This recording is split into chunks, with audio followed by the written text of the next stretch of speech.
Okay then. You were asking about favorite uh, tools. Mine are technically all divinatory, but I mean, you can use them for other things, of course, but anyway. I've got my two pendulums, my male hair, my wooden one. He's got brass stuff. The caps on him are brass. He's actually quite sharp. If I chose to defile him in that way, I could stab somebody with him, but I'm not going to do that. Um, he's very beautiful, actually. The grain in the wood shows up really well when you can actually see it. Let me do it like this, and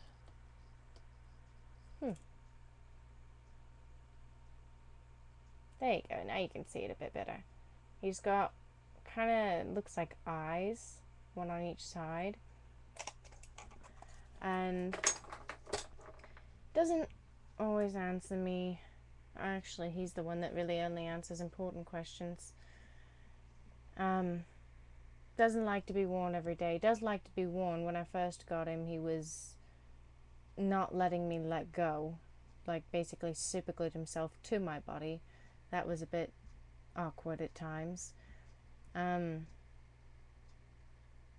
But shocks the piss out of me on the days that he doesn't want to be worn and I gotta put him on. It's not fun.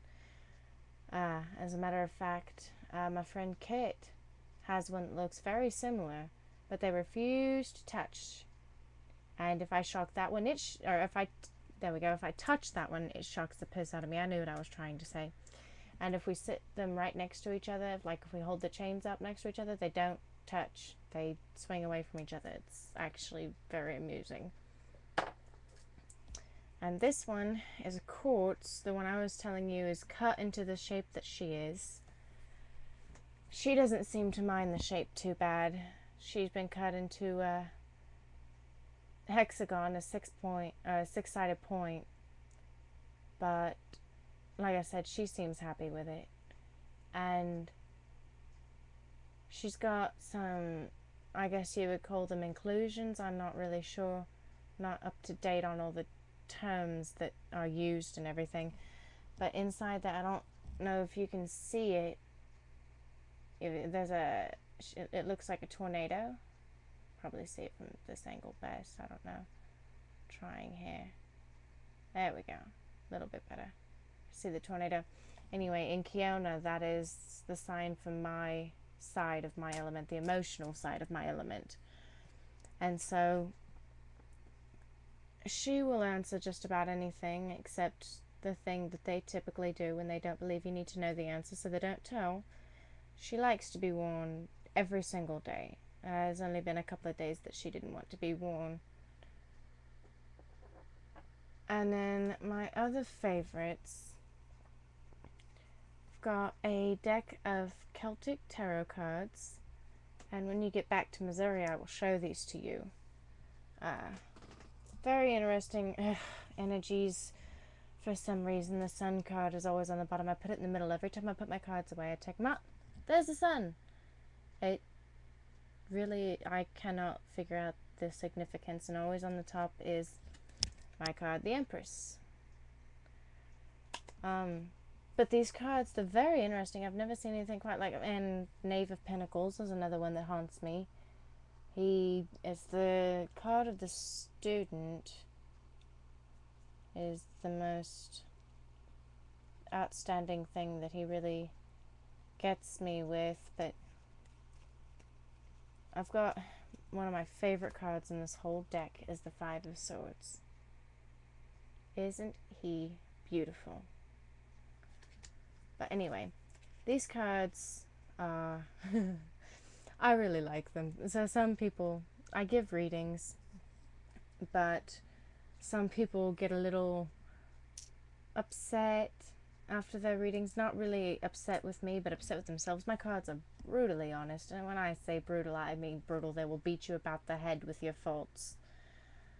And for example, when I first got them, a friend of mine had them and they wouldn't let him read them.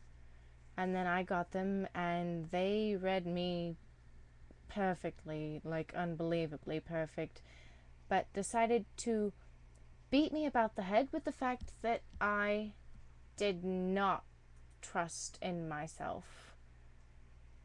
They just told me over and over again that there was absolutely no way for me to be able to do anything that I needed to before I came to trust in myself.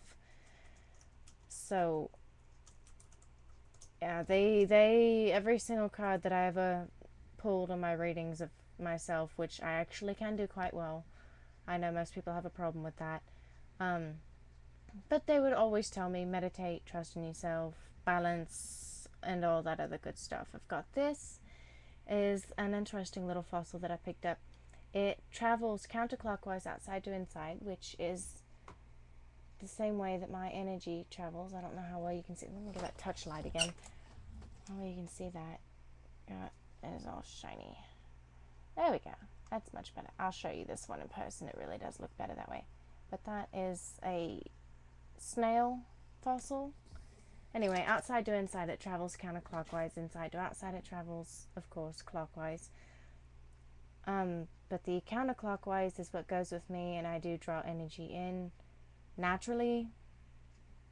A lot of people say it's unnatural to be counterclockwise. I would like your opinion on that when you get a moment. And then this one is an interesting stone. If you look at it, I don't have any idea what this stone is. I will have to show it to you and get your opinion. This one was a gift from a dryad. She follows me. She followed me all the way from Missouri to North Carolina and back again, and gifted me this. And I will have to explain that story because it is rather lengthy. I use those for storing energy and setting barriers, my stones. I've got a pair of onyx earrings that I use also as barriers. Well, not use them as barriers, but use them to store energy for the barriers. But I have also some hematite bracelets. It reacts really well with me, but one of them snapped and I have to restring them. But those are my favorite tools, and I just spent 7.5 minutes talking about that, and that is a really long time. I am so sorry. I am so long-winded. But yeah, do when you have the time answer me about the counterclockwise bit. I have been told that being counterclockwise is wrong. Every one of my chakras spins counterclockwise, so I don't know if I can or if I should try to change that.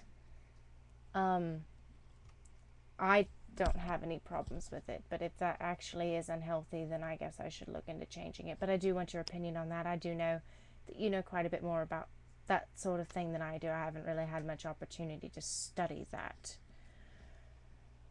But yeah,